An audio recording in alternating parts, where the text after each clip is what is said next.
Hubli drug peddlers को commissioner की चेतावनी। 10 सालों में 442 पेडलर्स के खिलाफ मामले, 210 पेडलर्स की परेड। हुबली धारवाड़ महानगर में गांजा और अन्य मादक पदार्थों की आपूर्ति के आरोप में विभिन्न पुलिस थानों में दर्ज मामलों के तहत पुलिस ने पिछले 10 वर्षों का डेटा इकट्ठा किया। शनिवार को इन पेडलर्स को शहर के पुराने सीआर मैदान में बुलाकर परेड कराई गई। Police commissioner N Shashi Kumar, DCP Mahaning Nandgavi, Ravish CR और एसीपी ने इन पेडलर्स से पूछताछ कर उन्हें चेतावनी दी। परेड में निर्वासित अपराधियों की सूची में शामिल लोग, विभिन्न आपराधिक मामलों में शामिल लोग, व्यापारी, मजदूर, छात्र और अयप्पा स्वामी माला धारण करने वाले भी शामिल थे। छात्रों और बुजुर्गों को विशेष रूप से फटकारते हुए कमिश्नर ने कहा, अगर किसी भी आपराधिक मामले में आपकी संलिप्तता की जानकारी मिलती है तो सख्त कार्रवाई की जाएगी। मैदान में ही सभी थानों के इंस्पेक्टर, एएसआई और अपराध शाखा के कर्मचारियों के साथ चर्चा करते हुए कमिश्नर ने कुछ सुझाव दिए।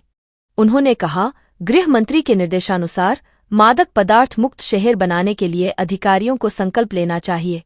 थाने के क्षेत्र में क्या हो रहा है, इसकी पूरी जानकारी बीट स्टाफ के पास होनी चाहिए। अपराध शाखा के कर्मचारी उनसे जानकारी लेकर तत्काल कार्रवाई करें। मीडिया से बात करते हुए कमिश्नर ने कहा, पिछले 10 सालों में 442 पेडलर्स के खिलाफ मामले दर्ज हुए हैं। उनकी जानकारी इकट्ठा कर परेड में उपस्थित होने के लिए कहा गया था। इनमें से केवल 210 लोग परेड में शामिल हुए। बाकी में 50 अन्य राज्यों के हैं, 30 न्यायिक हिरासत में हैं, 50 फरार हैं और 10 की मौत हो चुकी है। शेष की जानकारी इकट्ठा की जा रही है। परेड में शामिल हर पेडलर की व्यक्तिगत जानकारी, पता, परिवार के सदस्यों के नाम, नौकरी, बैंक खाता विवरण, मोबाइल नंबर और उसका सीडीआर, कॉल डिटेल रिकॉर्ड आदि पूरी जानकारी एकत्र की जाएगी। अगर कोई संदिग्ध जानकारी मिलती है तो जांच तेज कर कानून के तहत सख्त कार्रवाई की जाएगी, उन्होंने कहा। ತಮಗೆಲ್ಲ ತಿಳಿದಿರುವಂತೆ 2024 ವರ್ಷ ಮುಕ್ತಾಯದ ದಿನಗಳಲ್ಲಿ ನಾವಿದ್ದೇವೆ.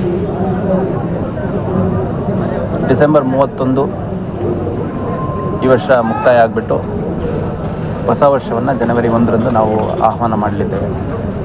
ಅದರ ಹಿನ್ನೆಲೆಯಲ್ಲಿ ವರ್ಷದ ಕೊನೆ ಇರೋದ್ರಿಂದ ಎಲ್ಲ ಚಟುವಟಿಕೆಗಳು ಸ್ವಲ್ಪ ಹೆಚ್ಚಿಗೆ ಇರ್ತವೆ. ಮುಖ್ಯವಾಗಿ ಬೇರೆ ಬೇರೆ ಕೆಲಸ ಕಾರ್ಯ, ಬೇರೆ ಊರುಗಳಲ್ಲಿರುವಂಥವ್ರು, ಬೇರೆ ಊರುಗಳಲ್ಲಿ ಕೆಲಸ ಮಾಡುವಂಥವ್ರು ತಮ್ಮ ಊರುಗಳಿಗೆ ತಮ್ಮ ಕುಟುಂಬ ಸದಸ್ಯರ ಜೊತೆಗೆ, ಸ್ನೇಹಿತರ ಜೊತೆಗೆ ಕಳೀಲಿಕ್ಕೆ ತಮ್ಮ ಹುಟ್ಟೂರುಗಳಿಗೆ ಬರುವಂಥ ಸಾಧ್ಯತೆಗಳು ಹೆಚ್ಚಿರುತ್ತೆ. ಅಟ್ ದ ಸೇಮ್ ಟೈಮ್ ಗ್ರಾಮೀಣ ಭಾಗಗಳಿಂದ ಮತ್ತು ಸುತ್ತಮುತ್ತಲ ಜಿಲ್ಲೆಗಳಿಂದ ಹುಬ್ಬಳ್ಳಿ ಒಂದು ಮಹಾನಗರ ಆಗಿರೋ ಹಿನ್ನೆಲೆಯಲ್ಲಿ ಹೊಸ ವರ್ಷದ ಆಚರಣೆಗೆ ಮತ್ತು ಬೇರೆ ಬೇರೆ ಅಗತ್ಯ ಕೆಲಸಗಳಿಗೆ ವರ್ಷಾಂತ್ಯದಲ್ಲಿ ಹುಬ್ಬಳ್ಳಿ ಮತ್ತು ಧಾರವಾಡ ಮಹಾನಗರಕ್ಕೆ ಬರುವಂಥ ಸಾಧ್ಯತೆಗಳು ಹೆಚ್ಚಿರುತ್ತೆ.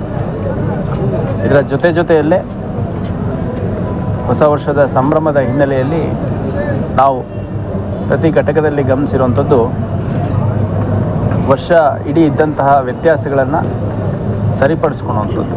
ಒಳ್ಳೆಯ ರೀತಿಯಲ್ಲಿರ್ಬೋದು, ಕೆಟ್ಟ ರೀತಿಯಲ್ಲಿರ್ಬೋದು, ಎಲ್ಲದಕ್ಕೂ ವರ್ಷಾಂತ್ಯವನ್ನು ಒಳ್ಳೆಯವರು ಕೆಟ್ಟವರು ಇಬ್ಬರೂ ಉಪಯೋಗಿಸ್ಕೊಳ್ಳುವಂಥದ್ದು ನಾವು ನೋಡಿದ್ದೀವಿ. Particularly criminal activity related watch ನಮ್ಮ ಅಬ್ಸರ್ವೇಷನಲ್ಲಿ ಇನ್ನು ಉಳಿದಿರೋ 2-3 ದಿನದಲ್ಲಿ ಏನಾದರೂ ಮಾಡಿ ನಮ್ಮದು ಎನಿಮಿಟಿ ಏನಿದೆ, ನಮ್ಮ ದ್ವೇಷ ಏನಿದೆ ಅದನ್ನು ತೀರಿಸ್ಕೋಬೇಕು ಅನ್ನೋ ಲೆಕ್ಕದಲ್ಲಿ ಕೂಡ ಸಾಕಷ್ಟು ಜನ ಕ್ರಿಮಿನಲ್ಸು ಪ್ರಯತ್ನ ಮಾಡ್ತಿರುವಂಥದ್ದು ಕೂಡ ನಾನು ಈ ಹಿಂದೆ ಕೆಲಸ ಮಾಡಿರುವಂಥ ಘಟಕಗಳಲ್ಲಿ ಗಮನಿಸಿದ್ದೇನೆ. ಅದ್ರ ಜೊತೆಗೆ ವರ್ಷಾಂತ್ಯದ ಆಚರಣೆಯಲ್ಲಿ, ಹೊಸ ವರ್ಷದ ಆಚರಣೆಯಲ್ಲಿ ಸ್ವಲ್ಪ ಫಂಕ್ಷನ್ಸು, ಪಾರ್ಟೀಸು, ಗೆಟ್ ಟುಗೆದರ್ಸು, ಬೇರೆ ಬೇರೆ ರೀತಿ ಗ್ಯಾದರಿಂಗ್ಸು ಆಗೋದ್ರ ಹಿನ್ನೆಲೆಯಲ್ಲಿ ಆ ಒಂದು ಸಂದರ್ಭಗಳನ್ನು ಉಪಯೋಗಿಸ್ಕೊಂಡು ಅಹಿತಕರ ಘಟನೆಗಳು ನಡೆಯುವಂಥ ಸಾಧ್ಯತೆ ಕೂಡ ಹೆಚ್ಚಾಗಿರುತ್ತೆ. ಅದೆಲ್ಲದರ ಹಿನ್ನೆಲೆಯಲ್ಲಿ ಹಲವಾರು ಚಟುವಟಿಕೆಗಳನ್ನ ಇವತ್ತು, ನಾಳೆ, ನಾಡಿದ್ದು 3 ದಿನ ನಮ್ಮ ಇಲಾಖೆ ವತಿಯಿಂದ ಒಂದು ಶಾಂತಿಯುತ ಮತ್ತು ಸುರಕ್ಷಿತ ವರ್ಷಾಂತ್ಯದ ಮತ್ತು ಹೊಸ ವರ್ಷದ ಆಚರಣೆಯನ್ನು ಮಾಡಲಿಕ್ಕೋಸ್ಕರ ಹಲವಾರು ಕ್ರಮಗಳನ್ನು ಕೈಗೊಳ್ಳಲಿಕ್ಕೆ ನಮ್ಮ ಅಧಿಕಾರಿಗಳಿಗೆ ಸೂಚನೆ ನೀಡಿದ್ದೇನೆ. ಅದರ ಒಂದು ಭಾಗವಾಗಿ ಇವತ್ತು ಅವಳಿ ನಗರದಲ್ಲಿ ಏನು ಡ್ರಗ್ ಪೆಡ್ಲರ್ಸ್ ಇದ್ದಾರೆ, ಆ ಪೆಡ್ಲರ್ಸ್ ಪೆರೇಡನ್ನು ಇವತ್ತು ಮಾಡ್ತಾಯಿದ್ದೀವಿ. ನಮ್ಮಲ್ಲಿ ಈ ವರ್ಷ ಸುಮಾರು 50ಕ್ಕೂ ಹೆಚ್ಚು ಡ್ರಗ್ ಪೆಡ್ಲಿಂಗ್ ಪ್ರಕರಣಗಳನ್ನು ನಾವು ದಾಖಲು ಮಾಡಿಕೊಂಡಿದ್ದೇವೆ.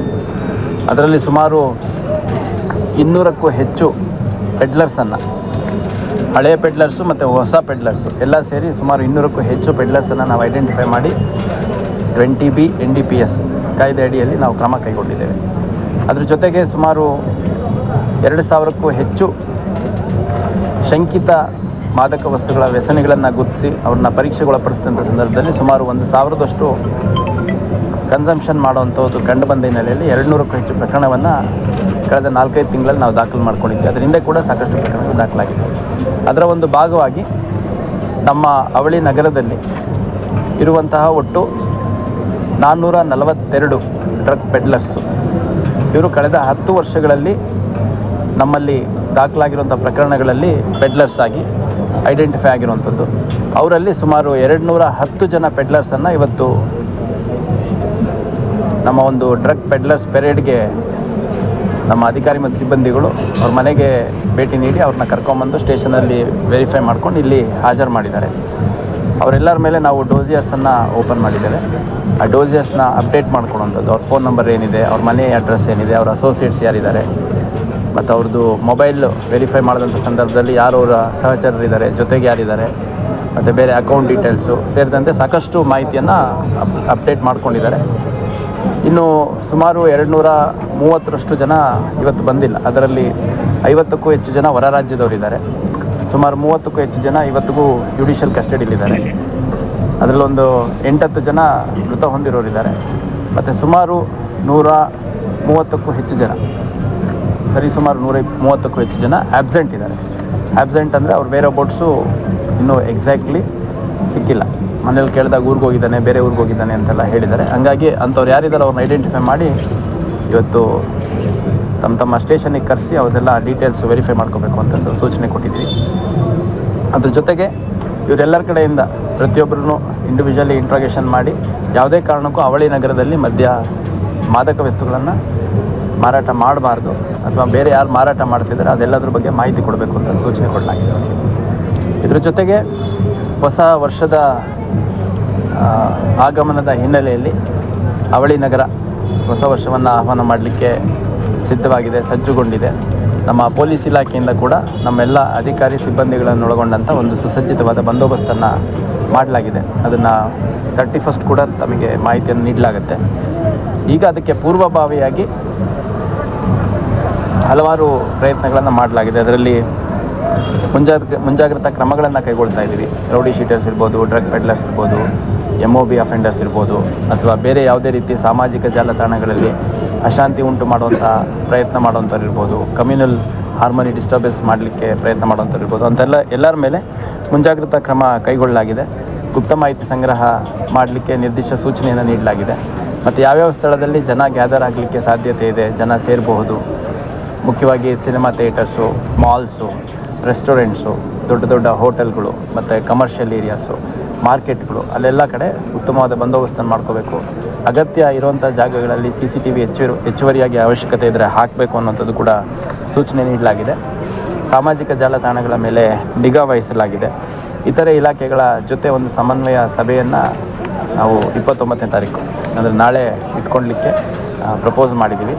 ಅದ್ರ ಜೊತೆಗೆ ಮುಖ್ಯವಾಗಿ ಇಯರ್ ಎಂಡಲ್ಲಿ ಮತ್ತು ನ್ಯೂ ಇಯರಲ್ಲಿ ಈ ಪಬ್ಲಿಕ್ ಟ್ರಾನ್ಸ್ಪೋರ್ಟ್ ಏನಿದೆ, ಆಟೋ ಚಾಲಕರಿರ್ಬೋದು ಅಥವಾ ಬೇರೆ ಕ್ಯಾಬ್ ಇರ್ಬೋದು, ಆ ಥರದ್ದು ಹೆಚ್ಚು ಓವರ್ ಚಾರ್ಜ್ ಮಾಡುವಂಥದ್ದು ಅಥವಾ ಎಕ್ಸ್ಟ್ರಾ ಡಿಮ್ಯಾಂಡ್ ಮಾಡೋದು, ಆ ಥರದ್ದು ಯಾರ್ದು ಮಾಡಬಾರ್ದು ಅಂತ ನಾನು ಠಾಣವಾರು